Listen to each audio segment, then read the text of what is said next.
to have رضا بما قضى الله, to be content and pleased with what Allah has decreed. And 3, الاستقامة والبعد عن المعاصي, and to be firm upon the obedience of Allah and to distance ourselves from disobedience of Allah subhanahu wa ta'ala.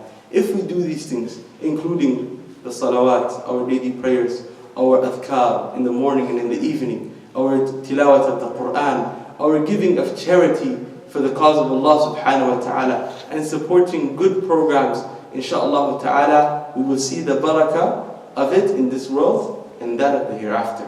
Inshallah ta'ala, I will end with this, inshallah. And I wanted to take a moment to thank the community here for giving me today the opportunity to allow me to speak in this gathering here. As I've heard, mashallah, and I'm coming from the West Coast, and here, alhamdulillah, and Helping Hand for Relief and Development is doing a lot of work in the city.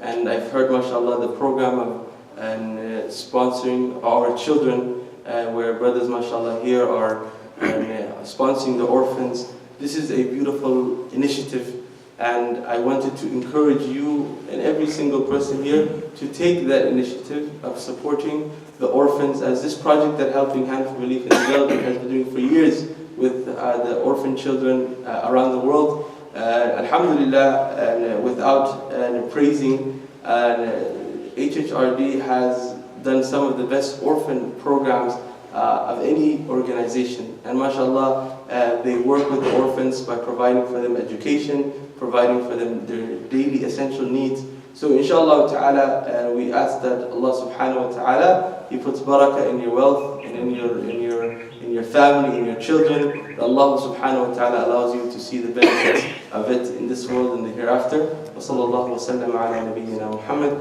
wa ala alihi wa sahbihi wa sallam taslima kathira. Subhanakallah wa bihamdih.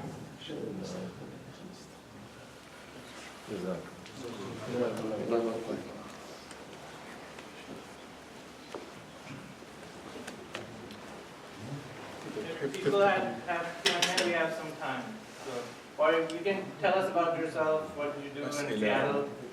Oh, inshallah. And if there's I didn't know the time limit, that's why I was... We have about 10 minutes. Okay, inshallah. Before we close, I just wanted to give and ask, is there anyone that has questions about the topic first? Inshallah. It was a very simple and discussion, but yet, if anyone has any questions about this particular topic, as we all aspire in this worldly life to achieve great things, and I actually decided to talk about this because of there was a huge a lot of people were asking me, Sheikh, what do you think about Stephen Hawking that passed away, and all this stuff. So I decided to mention talk about why is it important to have iman, as iman is such a ajib thing that you and I don't today in a lot of our society that we live in, and people don't regard and value the benefits of having iman. And so people, they asked me, they said to me, Sheikh, what is your thoughts about this Stephen Hawking and his passing away? So now Islamically we say that an individual, right, we don't give them the glad tiding of hellfire, any individual. That is our Islamic principle and teaching in Islam. But our deen teaches us that in order for a person to earn and secure his place in Jannah, and to meet Allah subhanahu wa ta'ala happy with them, or to even have entry into Jannah, and for us to make dua for them, is condition of iman. We have to know that that individual had iman. So people came and they asked me, especially a lot of young people, they came and asked me this question. I told them that, and Allah subhanahu wa ta'ala in many different places in the Quran, He speaks about and this particular issue where it wasn't the first time that it happened, right? It wasn't the first time that it happened that someone that people liked or they felt sympathized with passed away, right? Yet our deen teaches us that condition of anything to earn Jannah is Iman. And that is why I wanted to share that point of وَهُوَ مُؤْمِنٌ. And then Allah subhanahu wa ta'ala clearly stated that in the ayah. So if there's anyone that has questions, yes. As Sheikh, you have said that good life. Yeah. And the good life is actually the life of tranquility, peace of mind, and then you are close to the Allah subhanahu wa ta'ala, and then you're doing things and that brings you a good life. But you, alhamdulillah, if people are in that form, the Allah subhanahu wa ta'ala has given them to some extent. But still, when the missing part of the dunya is there, you just feel all the time that you are missing something big, and then so that's like, it's really decrease of iman, or what it is. I mean, DB does it's very natural, or it is natural to feel this way. Allah subhanahu wa ta'ala, He says in the Quran, وَلَوْ بَسَطَ اللَّهُ الرِّزْقَ لِعِبَادِهِ لَبَغَوْا فِي الْأَرْضِ. وَلَوْ بَسَطَ اللَّهُ الرِّزْقَ لِعِبَادِهِ لَبَغَوْا فِي الْأَرْضِ. If Allah subhanahu wa ta'ala was to give each and every person, make them rich, and I mean like really, really rich, like they say, filthy rich, if a person was to be very, very, very rich, each and every one of us here, Allah subhanahu wa ta'ala says, وَلَوْ بَسَطَ اللَّهُ الرِّزْقَ لِعِبَادِهِ. If Allah was to give everyone enough wealth for eternity, right? Allah says, لَبَغَوْا فِي الْأَرْضِ. They would have become arrogant, they would have become disbelievers, because this is Allah subhanahu wa ta'ala who created us. He knows us, He knows our weaknesses, He knows our weaknesses. What Allah subhanahu wa ta'ala is the one that molded us and made us. So He understands what we are, our temperament. لَبَغَوْا فِي الْأَرْضِ. But Allah subhanahu wa ta'ala says, وَلَكِنْ, what does Allah do? He gives each person according to their level. Whatever rizq that Allah has given to this person, Allah has given them according to their level, according to their temperament. So, and at times, yes, and this worldly life comes with its challenges, right? We live in this world, and what I'm saying here in the lecture was not renounce the worldly life. I was not saying, give up and don't work and just, give yourself to Allah. This is not from Islam, to give your life and renounce the world. This is not from Islam. Allah subhanahu wa ta'ala says, and do not forget your portion in this world. For don't forget your portion, do not forget your part that Allah has decreed for you in this worldly life. But the problem is today in our society, in living in America especially, in a very capitalist society, we are taught that wealth, and if you have a lot of money, will generate happiness. This is bottom line. If you go to any person, you have money, you can buy it. Don't worry, just get money. And we realize through studying that having a huge amount of wealth and having the most amount of wealth will not guarantee happiness.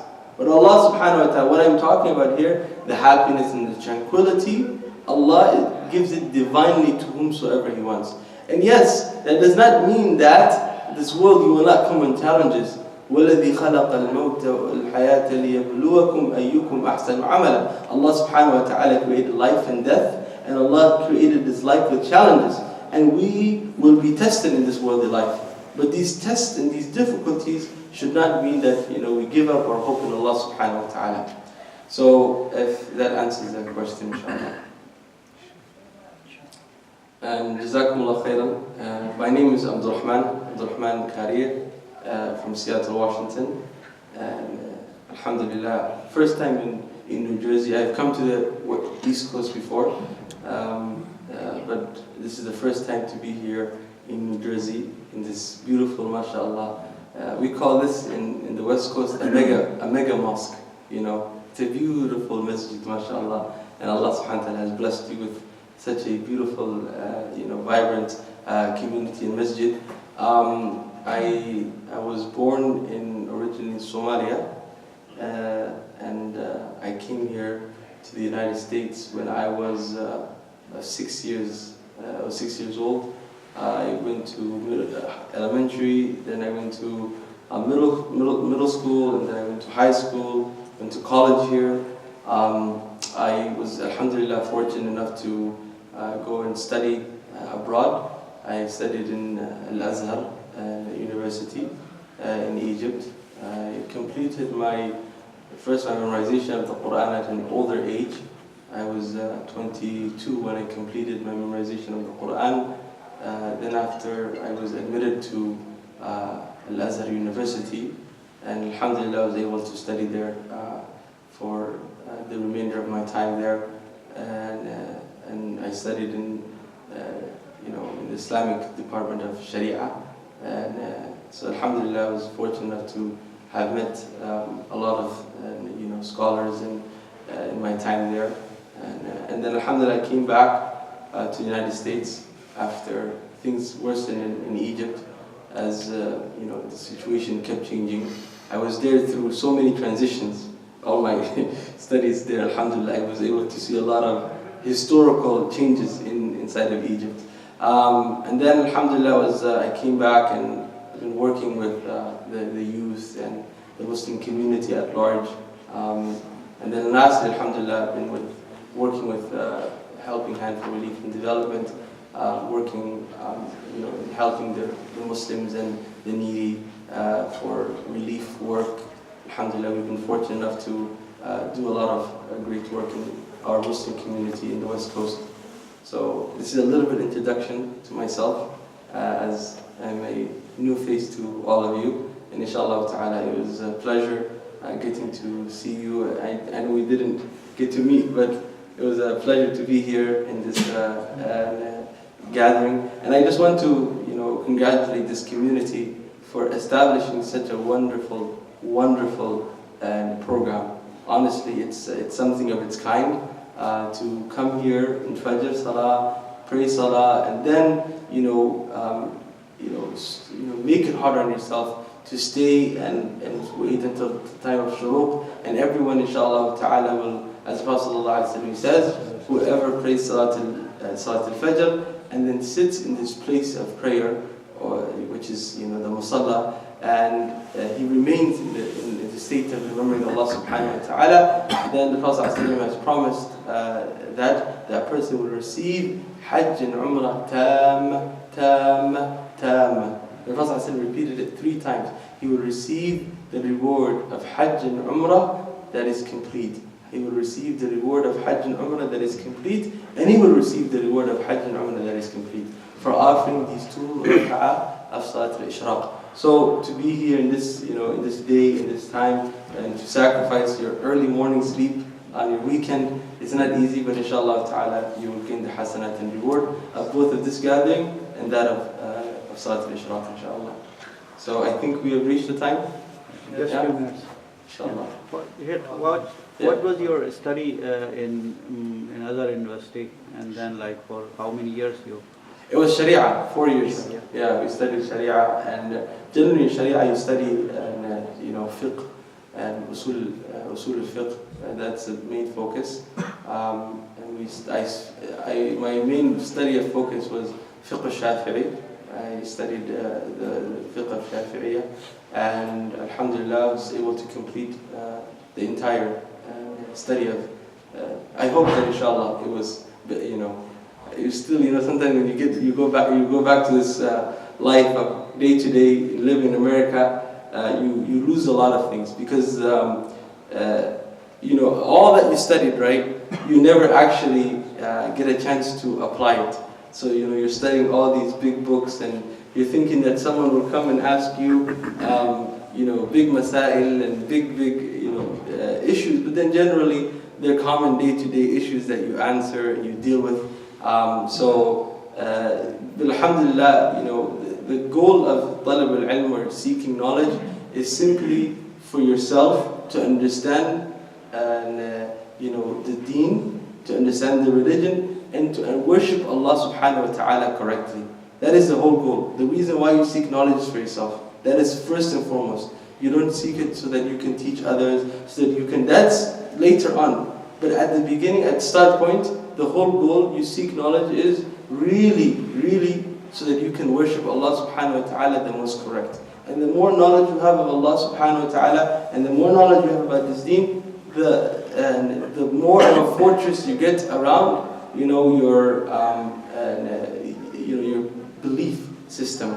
A lot of the time I went to I went to university and I took philosophy. I took a lot of classes, anthropology and things like that. And sometimes you will end up meeting people that will try to take your stance of deen and try to weaken. And this happens a lot of the time to our young children growing up in America.